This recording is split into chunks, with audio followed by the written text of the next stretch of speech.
കേരളം നമ്മൾ പൊതുവേ കേരളം വ്യവസായ സൗഹൃദമല്ല എന്നാണ് നമ്മൾ കേൾക്കാറ്. പക്ഷേ എന്താണ് ഈ സ്വയം ബിസിനസ് ചെയ്യുന്ന ഒരാൾക്ക് എന്താണ് കേരളത്തിലെ ഒരു ബിസിനസ്സിനെ കുറിച്ചുള്ള ഒരു അഭിപ്രായം?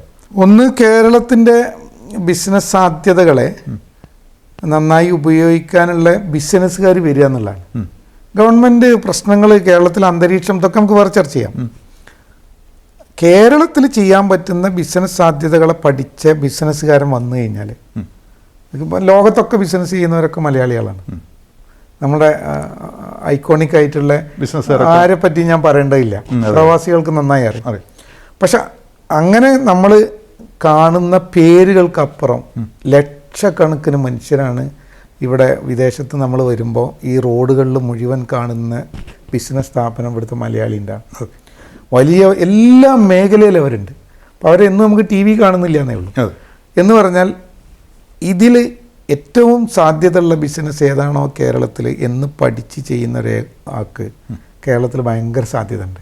തീർച്ചയായിട്ടും നമുക്ക് വേറെ എന്തോ തരത്തിലുള്ള പ്രേരണ, ഫീസിബിലിറ്റി സ്റ്റഡിയോ ധാരണകളോ ഒന്നും ഇല്ലാത്ത, നമുക്ക് ഇഷ്ടമില്ലാത്തൊക്കെ ബിസിനസ്സുകൾ ചെയ്യുമ്പോൾ അതിൻ്റെ സക്സസ് റേറ്റ് ഭയങ്കര കുറവായിരിക്കും. ഓക്കെ, നിങ്ങൾക്ക് ഇഷ്ടമുള്ളത് ചെയ്യുകയാണെങ്കിൽ എനിക്ക് തോന്നുന്നത് അതാണ് അതിൻ്റെ പ്രാഥമികമായ ബിസിനസ് തുടങ്ങാൻ വേണ്ടി ഒരു ബിസിനസ് ചെയ്യല്ല, നമുക്ക് ഇഷ്ടമുള്ള കാര്യങ്ങളിൽ നമ്മൾ ബിസിനസ്സാക്കി മാറ്റുകയും അത് ബിസിനസ്സായി കൊണ്ടുപോവുകയും അത് ലാഭേച്ഛയില്ലാതെ മുന്നോട്ട് കൊണ്ടുപോവുകയും ചെയ്താൽ സക്സസ് ആവും. തീർച്ചയായിട്ടും സക്സസ് ആവും, തീർച്ചയായിട്ടും.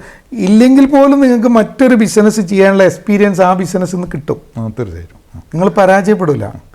അതിനെ നമുക്ക് ഡൈവേർട്ട് ചെയ്ത് കൊണ്ടുപോകാൻ പറ്റും. ആ എക്സ്പീരിയൻസിന് വേറെ ഒന്നിലും ഉപയോഗിക്കാൻ പറ്റും. ഇപ്പം ഈ യാത്ര കഴിഞ്ഞിട്ട് ഇപ്പോൾ ചൈനയിലേക്കാണ് അടുത്ത യാത്ര എന്ന് പറഞ്ഞത്. ഈ ചൈന, നേരത്തെ നമ്മൾ ചൈനയെക്കുറിച്ചൊരു എപ്പിസോഡ് തന്നെ ഇവിടെ ചെയ്തിട്ടുണ്ട്. ചൈനയും നമ്മളും തമ്മിലുള്ള, അല്ലെങ്കിൽ ചൈനയിൽ നിന്ന് നമുക്ക് എന്താ കിട്ടുള്ളത്? ചൈനയിൽ നിന്ന് എനിക്ക് കിട്ടിയൊരു സാധനം ഏറ്റവും പങ്ക്ച്വലായിട്ട് കാര്യങ്ങൾ ചെയ്യുക എന്നുള്ളതാണ്. നമ്മളെ സംബന്ധിച്ച് നമ്മുടെ സമയം ഒരു ശരാശരി മലയാളി, ഒരു ഇന്ത്യക്കാരൻ ചിലവഴിക്കുന്ന എനിക്ക് തോന്നുന്ന ഒരു 60-70% സമയവും പ്രൊഡക്റ്റീവ് അല്ല എന്ന് നമുക്ക് തോന്നിപ്പോവും. അതെ, ഞാനതിനെ ക്രിറ്റിസൈസ് ചെയ്യുന്നില്ല. ചൈനക്കാരൻ പ്രൊഡക്റ്റീവായിട്ടുള്ള മാക്സിമം ടൈം യൂസ് ചെയ്തിട്ടാണ് മറ്റു പണികൾക്കൊക്കെ പോവുക. അയാൾ ആരാധനക്ക് പോവുക, അയാൾ സോഷ്യൽ കാര്യങ്ങൾക്ക് പോവുക, അയാൾ മാക്സിമം പ്രൊഡക്റ്റീവായ കാര്യങ്ങൾ ചെയ്യും. അത് ആ രാജ്യത്തിന് സമ്പദ് വ്യവസ്ഥക്ക്, അയാൾക്ക്, അയാളുടെ കുടുംബത്തിനൊക്കെ ബെനിഫിറ്റായിട്ട് വരും. ഞാനൊരു 20 വർഷം മുമ്പ്, ഒരു 18 വർഷം മുമ്പ് ചൈന പോയി തുടങ്ങിയതാണ്. ഇന്ന് കാണുന്ന ചൈനയും അന്ന് കണ്ട ചൈനയും തമ്മിൽ വളരെ മാറ്റമുണ്ട്. ഒരു 100 വർഷത്തെ വ്യത്യാസമുണ്ട് ഈ കുറഞ്ഞ കാലയളവിൽ. അത് അവിടുത്തെ ജനങ്ങൾ ചെയ്താണ്. ഇപ്പോൾ ഇന്ത്യയിൽ തന്നെ ഇപ്പോൾ മുറാദാബാദിൽ നിന്ന് ഒത്തിരി സാധനങ്ങൾ മാനുഫാക്ചർ ചെയ്യും. ഇപ്പോൾ പോരുന്ന വഴി തന്നെ സംസാരിച്ചു. മുറാദാബാദിൽ ഞാനൊരു സാധനത്തിന് ഓർഡർ കൊടുത്തപ്പോൾ അവിടെ നിന്നുണ്ടായ അനുഭവം, ചൈനയിലൊരു സാധനത്തിന് ഓർഡർ കൊടുത്ത്, എന്താണ് നമ്മുടെ നാട്ടിൽ ഈ ഒരു ഡെവലപ്മെൻറ്റ് വരാത്തത്? എന്താണ് ഡെവലപ്മെൻറ്റിൻ്റെ പ്രശ്നമല്ല, എനിക്ക് തോന്നുന്നത് ചൈനൻ്റെ ഒക്കെ ഒരു 100 ഇരട്ടി പൊട്ടൻഷ്യൽ നമുക്കുണ്ട്. പക്ഷേ നമ്മളെ സംബന്ധിച്ചിടത്തോളം കൃത്യത, അതിൻ്റെ ക്വാളിറ്റി ഉറപ്പുവരുത്തൽ, ടൈമിങ്, അതുപോലെ തന്നെ ഫിനിഷിങ്, പ്രൊഫഷണലിസം, പിന്നെ അതിനെ വാല്യൂ ചെയ്യാൻ, ഓരോ കസ്റ്റമറെ വാല്യൂ ചെയ്യാൻ, നാളെ കൊടുക്കാന്ന് പറഞ്ഞാൽ നാളെ കൊടുത്തിരിക്കും, സത്യസന്ധത, ഇതെല്ലാം ആഡ് കുറച്ചും കൂടി കൂടുകയാണെങ്കിൽ ഒരു പക്ഷേ നമ്മളായിരിക്കും ലോകം കീഴടക്കുക. അത്രയും പൊട്ടൻഷ്യൽ നമുക്കുണ്ട്. പക്ഷെ ഒരു സാധനം ഇന്ത്യയിൽ നിന്ന് കിട്ടുന്നതിൻ്റെ, ഇപ്പോൾ നിങ്ങൾക്കൊരു 1 വീക്കിൽ ഇന്ത്യയിൽ നിന്നൊരു സാധനം കിട്ടുകയാണെങ്കിൽ 2 ദിവസം കൊണ്ട് ചൈനയിൽ നിന്ന് കിട്ടും. അപ്പോൾ അത്രയും സ്പീഡാണ് അത്രയും മാസ് പ്രൊഡക്ഷനാണ്. മെഷീനറി അത്രയും അഡ്വാൻസ്ഡ് ആണ് അവരുടെ ടെക്നോളജി. അതും നമുക്കുണ്ട്. പക്ഷേ ഏതോ അർത്ഥത്തിൽ നമ്മുടെ ലേബർ, നമ്മുടെ സിസ്റ്റം എല്ലാം അല്പം സ്ലോ ആണെന്ന് തോന്നിപ്പോകും. ഓക്കെ, അതോടൊപ്പം നമുക്ക് ഏതൊരു ബിസിനസ്സുകാരൻ്റെയും വലിയൊരു കൺസേൺ ഈ എംപ്ലോയി മാനേജ്മെൻറ്റ്. എങ്ങനെയാണ് ഈ HR മാനേജ്മെൻറ്റിനെ കാണുന്നത്? എങ്ങനെയാണ് നമ്മളെ എംപ്ലോയിയെ കൊണ്ടു നടക്കുക എന്നുള്ളതാണല്ലേ ഒരു ബിസിനസ്സുകാരൻ്റെ ഏറ്റവും നല്ല ഒരു ടാസ്ക് എന്ന് പറയുന്നത്. അത് എങ്ങനെയാണ് ഹാൻഡിൽ ചെയ്യുന്നത്? ഒന്ന്, ഈ എംപ്ലോയി ഒരു പ്രശ്നം തന്നെയാണ്. എംപ്ലോയി അല്ല പ്രശ്നം, ഇത്രയും ജോലിക്കാരെ മാനേജ് ചെയ്യുക എന്നുള്ളത്. എനിക്ക് തോന്നുന്നത് നിങ്ങളുടെ സ്ഥാപനത്തിൽ ജോലി ചെയ്യാൻ ഉള്ളൊരു മാനസികാവസ്ഥയിലേക്ക് അവരെ കൊണ്ടുപോകുക എന്നുള്ള, നിങ്ങൾ ഓരോ എംപ്ലോയിനെയും മോണിറ്റർ ചെയ്യുന്നതിന് പകരം ആ എംപ്ലോയി നിങ്ങളുടെ സ്ഥാപനത്തിൽ ജോലി ചെയ്യുന്നത് ആത്മാർത്ഥമായിട്ടാണെങ്കിൽ, ആ ആത്മാർത്ഥത ഉണ്ടാവാൻ എല്ലാ തരത്തിലുള്ള മാനുഷികമായ സംഭവങ്ങളും ഉണ്ടാവണം. ഞാനതിനെ വിശദീകരിക്കുന്നില്ല.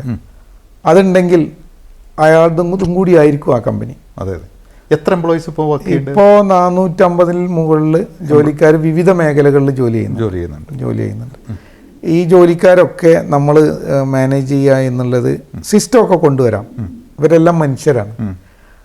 ആ അപ്രോച്ച് ജോലിക്കാരോടുണ്ടെങ്കിൽ ഒരു പരിധി വരെ, എന്നെ സംബന്ധിച്ചിടത്തോളം എൻ്റെ സ്ഥാപനം എല്ലാം മാനേജ് ചെയ്യുന്ന ജോലിക്കാരാണ്. ഞാനും അവിടുത്തെ ഒരു ജോലിക്കാരനായിട്ടാണ് ജീവിക്കുന്നത്. എല്ലാ സ്ഥാപനത്തിലും ഒരു പാർട്ട് എൻ്റെ ജോലിയുണ്ട്. അതിനപ്പുറം ഒന്നുമില്ല എന്നാണ് ഞാൻ വിശ്വസിക്കുന്നത്. ഓക്കെ. ജോലിക്കാർ തന്നെയാണ് മാനേജ് ചെയ്യുന്നത്, അവർ തന്നെയാണ് കഠിനാധ്വാനം ചെയ്യുന്നത്, അവർ തന്നെയാണ് അതിനെ സക്സസ് ആക്കുന്നത്. ഇൻ കേസ് അത് പരാജയപ്പെടുന്നുണ്ടെങ്കിൽ അത് പരാജയമാകുമെന്ന് നമ്മളെ മനസ്സിലെന്നും അവർ തന്നെ. അതെ അതെ, തീർച്ചയായിട്ടും അങ്ങനെയാണ് ഇപ്പോൾ എച്ച് ആർ മാനേജ്. ഇപ്പോൾ പുതിയ സംരംഭകർ, ഇപ്പോൾ കേരളത്തിൽ ഇപ്പോൾ ധാരാളം ആളുകൾ പുതിയ എൻ്റർപ്രൈസിലേക്കോ എൻ്റർപ്രണർ ആവാനൊക്കെ ആഗ്രഹിക്കുന്ന ആൾ, അവരോട് നമുക്ക് ഒരു പുതിയത് ചെയ്യാവുന്ന ആളുകളോട് നമുക്ക് കൊടുക്കാനുള്ള ഒരു സന്ദേശം? എനിക്ക് തോന്നുന്നു എനിക്ക് ഉപദേശമൊന്നും കൊടുക്കാനില്ല. കാരണം ഒന്ന് അഡ്വൈസ് ചെയ്യാൻ മാത്രമല്ല. അതിലെനിക്ക് ആകെ പറയാനുള്ളത് ആരും അനുകരിക്കാൻ ശ്രമിക്കാതിരിക്കുക എന്നുള്ളതാണ്. അതെ, വൈവിധ്യങ്ങൾ ഉണ്ടാവുക എന്നുള്ളത് ഒന്ന്. മറ്റൊന്ന്, ഭയങ്കരമായിട്ടുള്ളൊരു കോൺഫിഡൻസ് ഉണ്ടാവണം, എനർജി വേണം. എനിക്ക് തോന്നുന്നത് നമ്മളെ യൂസുഫ് അലിയൊക്കെ ഇപ്പോഴും പുതിയ ബ്രാഞ്ച് ഓപ്പൺ ചെയ്തുകൊണ്ടിരിക്കുകയാണ്. അതെ അതെ. ഇനിയും 100 വർഷം ജീവിക്കുന്നുള്ളതുകൊണ്ടല്ല. ടാറ്റ ഏറ്റവും വലിയ ഒരു ഉദാഹരണമാണ്. ഒരു കുടുംബജീവിതം നയിക്കാൻ സമയമില്ലാതെ, ഒരു കല്യാണം കഴിക്കാൻ സമയമില്ലാതെ, രാഷ്ട്രത്തിന് വേണ്ടി പണിയെടുത്ത്, അതായത് ടാറ്റയ്ക്ക് വേണ്ടി എന്ന് പറയാൻ പറ്റില്ല, മരിച്ചു പോകുമ്പോൾ ഒന്നുമില്ലാതെ പോയി.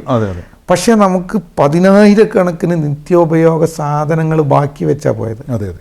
എന്ന് പറഞ്ഞാൽ ആ ഒരു മാനസികാവസ്ഥ എൻ്റെ ജീവിതത്തിനകത്ത് മുഴുവൻ വാരിയെടുത്ത് പിന്നെ ഞാൻ തന്നെ ഉപയോഗിച്ച് ഞാൻ ജീവിച്ച് മരിക്കുമെന്ന് തീരുമാനിക്കുന്നതിനപ്പുറത്ത് ഞാനൊരു ദൗത്യം പോലെ ചെയ്യുന്നു എന്നുള്ളവർക്ക് ചെയ്യുകയാണെങ്കിൽ, കുറച്ചും കൂടിയും നിങ്ങൾക്ക് ഇഷ്ടമുള്ള ഒരു സാധനം കൂടിയാണെങ്കിൽ, ബിസിനസ് നിങ്ങൾക്ക് ഇഷ്ടമുള്ളതും കൂടി ആവണം.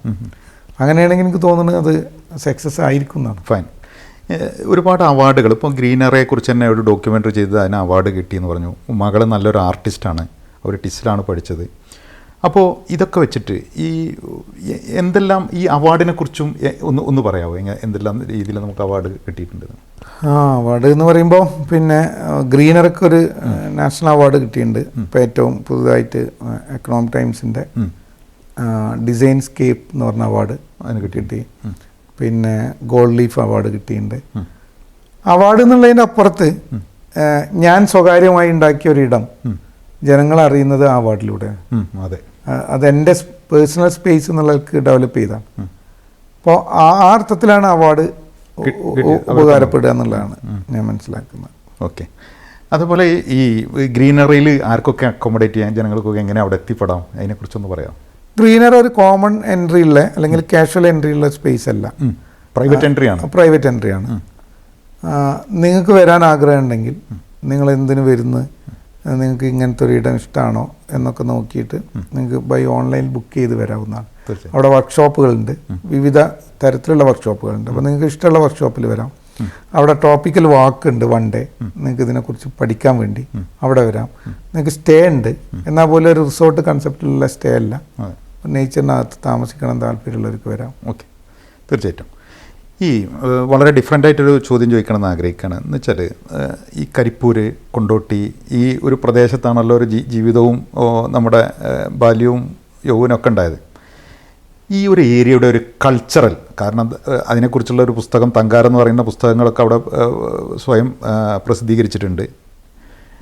ഈ ഒരു ഏരിയയുടെ, ഈ ഗ്രീനറിയും കിടക്കുന്നത് കരിപ്പൂർ എയർപോർട്ടിൻ്റെ അടുത്ത പ്രദേശത്താണ്. ആ ഏരിയയുടെ ഒരു കൾച്ചറൽ, ഒരു ധാർമ്മികം, ധാരാളം ഈ ഏരിയയെക്കുറിച്ച് അറിയുന്ന ഒരാളെന്നുള്ളവർക്ക് ഒന്ന് പറയാമോ? ഒന്ന്, വളരെ സമ്പന്നമായ എന്താ പറയുക, കൾച്ചറൽ സാംസ്കാരികമായ വൈവിധ്യം കൊണ്ട് വളരെ സമ്പന്നമായ ഒരു സ്ഥലമാണ്. വൈദ്യർ അവിടെയാണ് ഉണ്ടായത്. മോയിൻകുട്ടി വൈദ്യരുടെ ആസ്ഥാനം അവിടെയാണ്. അതെ അതെ. അതിന് ഏറ്റവും മനോഹരമായ പ്രണയകാവ്യം ബദർ മുനൂറും ഉസ്മാൻ ജമാലും പശ്ചാത്തലം കുണ്ടോട്ടിയാണ്. പിന്നെ കുണ്ടോട്ടി തങ്ങളുടെ ഒരു പിന്നെ ഒരു പുത്രനും കൂടിയാണ് താങ്കൾ. അതുമാത്രമല്ല, കുണ്ടോട്ടി നേർച്ച ആക്ടിവിറ്റിയാണ്. അതെ. അതുമാത്രമല്ല, ലോകത്തറിയപ്പെടുന്ന കരിപ്പൂർ എയർപോർട്ട് എന്നുള്ളത് കൊണ്ടോട്ടിയിലാണ്. കാലിക്കറ്റ് എയർപോർട്ട് എന്നാണ് അതിൻ്റെ പേരെന്നുണ്ടെങ്കിലും അത് സ്ഥിതി ചെയ്യുന്നത് കരിപ്പൂരാണ്. നല്ല മനോഹരമായ വയലുകളും തോടുകളും ഒക്കെ ഉള്ള ഏറ്റവും നല്ല ഒരു സ്ഥലമാണ്. സാംസ്കാരികമായ വൈവിധ്യം കൊണ്ടാണെന്നുണ്ടെങ്കിൽ ഒരുപാട് സാംസ്കാരികമായ ചരിത്രം ഉറങ്ങിക്കിടക്കുന്ന ഒരു സ്ഥലമാണ്. അതെ. ഈ എയർപോർട്ടിൽ ഉണ്ടായ ഒരു സംഭവമാണ്, ഒരു ഫ്ലൈറ്റ് ആക്സിഡൻ്റ് അവിടെ നടന്നു. ആ ജനത അതിനോട് കാണിച്ച ഒരു വല്ലാത്തൊരു താല്പര്യമുണ്ട്. എന്ന് വെച്ചാൽ ഒരു കോവിഡ് സമയത്താണ് ഇതുണ്ടായത്. അത് തന്നെ ആ ജനതയുടെ ഒരു പ്രത്യേകതയാണ്. ആ നാട്ടുകാരെ അറിയാതെ ആ ഫ്ലൈറ്റ് അപകടത്തിൽ പിന്നെ വീണ ആളുകളെ മുഴുവൻ ഇവർ ആശുപത്രികളിൽ നിമിഷ നേരം കൊണ്ട് എത്തിക്കുകയാണ് ചെയ്തത്. അവിടെ ആംബുലൻസ് എത്തുന്നതിന് മുമ്പ് ജനങ്ങൾ എത്തുകയും അവരെ ഹോസ്പിറ്റലൈസ് ചെയ്യും. ഈ ഒരു സംഭവമൊക്കെ നമുക്ക് ശരിക്കും ആ ജനതയുടെ ഒരു കൾച്ചറൽ മൊറാലിറ്റിനെ നമുക്ക് സൂചിപ്പിക്കുന്ന സംഗതിയാണ്. തീർച്ചയായിട്ടും നമ്മൾ ഈ മീഡിയകളിലൊക്കെ പലപ്പോഴും കൊണ്ടോട്ടിയ നമ്മൾ ഈ പ്രദേശത്തിനെയൊക്കെ നമ്മൾ പിന്നെ മോശമായി ചിത്രീകരിക്കുമ്പോഴും സത്യത്തിൽ ഈ ജനത നന്മയുള്ളവർ തന്നെയല്ലേ? അല്ല, അവരൊക്കെ പച്ചയായ മനുഷ്യരാണ്. ഭയങ്കരമായ നാട്യങ്ങൾ ഉണ്ടാവില്ല, ഭയങ്കരമായ പോളിഷ്ഡ് ആയിട്ടുള്ള കാര്യങ്ങൾ ഉണ്ടാവില്ല. റിയലിസ്റ്റിക് ആയിട്ട് ഒരു പ്രശ്നം വന്നപ്പോൾ സ്വന്തം ജീവൻ അവഗണിച്ച് അവർക്ക് ആ ഫ്ലൈറ്റിനകത്തേക്ക് കയറി ആ ആളുകളെ രക്ഷാപ്രവർത്തനം നടത്താൻ പറ്റുന്ന ഒരു മാനസികാവസ്ഥ ആ സോഫ്റ്റ്വെയർ അതിനകത്ത് മനുഷ്യൻ്റെ ഹൃദയത്തിനകത്തുള്ളത് കൊണ്ടാണ്. എന്ന് പറഞ്ഞാൽ മനുഷ്യൻ്റെ ഒരു പ്രതിസന്ധിയിൽ സ്വന്തം ജീവൻ ബലിയർപ്പിക്കാൻ തയ്യാറായിട്ടുള്ള ഒരു ജനത എന്നുള്ളതാണ്. അതിനപ്പുറത്തേക്ക് നിങ്ങൾക്ക് അവരുടെ പോളിഷോ അവരുടെ ഭയങ്കര വേറെ തരത്തിലുള്ള സംഗതികളൊന്നും ഇല്ലെങ്കിൽ പോലും. തീർച്ചയായിട്ടും നമ്മൾ കുറച്ച് സമയം PM മുസ്തഫയായിട്ട് നമ്മൾ ഇരുന്നു. നമുക്ക് ധാരാളമായ എൻ്റർപ്രണർ രംഗത്തും സാംസ്കാരിക രംഗത്തും കലാരംഗത്തും കൃഷിയിലും ഒരു പച്ച മനുഷ്യനെ നമുക്ക് ഒരു ബിസിനസ്സുകാരിൽ കൂടി കാണാൻ പറ്റും. അങ്ങനെ ഒരു ഉള്ളറയിലുള്ള ഒരു യാത്രയിലാണ് നമ്മൾ ഇന്ന് സംസാരിച്ചത്. തീർച്ചയായിട്ടും ധാരാളം കാര്യങ്ങൾ ഇനിയും മനസ്സിലാക്കാനുണ്ട് ബിസിനസ്സിനെ കുറിച്ചും അതേപോലെ ഈ ആർട്ടുകളെക്കുറിച്ചൊക്കെ. നമുക്ക് മറ്റൊരു സമയത്ത് ഇരിക്കാം. സന്തോഷം.